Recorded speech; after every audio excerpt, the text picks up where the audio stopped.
So I'm sitting in my car right now and it's raining. There's rain everywhere.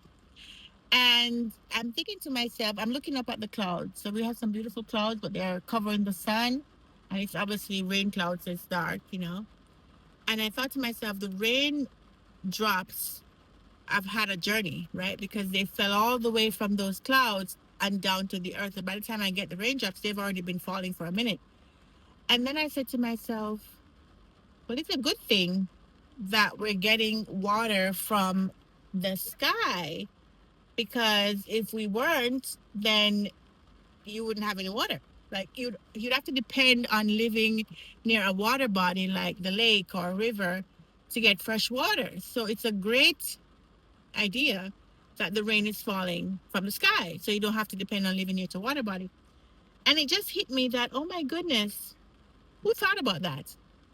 Like, which business analyst thought about that eventuality and designed that? Who wrote the requirements for this system, this planet, this universe that we're so used to that we don't realize how well designed it is? And I thought to myself, oh my goodness, now this is really good design.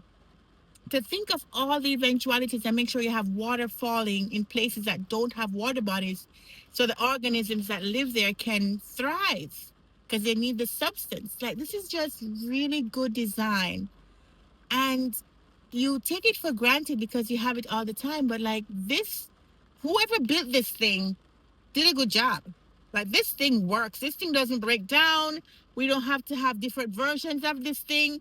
This thing is working. Okay. The QA did a good job.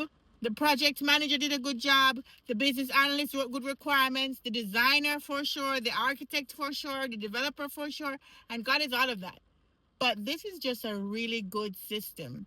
Now, if it's broken in places, that's not the original designer's fault. You can trace it back somehow to some intercept by a third party somewhere that caused like droughts and pollution and all that stuff. That there's some third party that created some kind of mess that tries to kind of break the system, but the system is still so robust. And even though we're living in a fallen world, imagine the original. This is version 2.0, but imagine the original. Like, this was just a great project. It was done once. We didn't need to rebuild it. We didn't need to keep updating it. This just works. I just think that the designer, hats off, chef's kiss. This was amazing. This is amazing. This is what a good project looks like.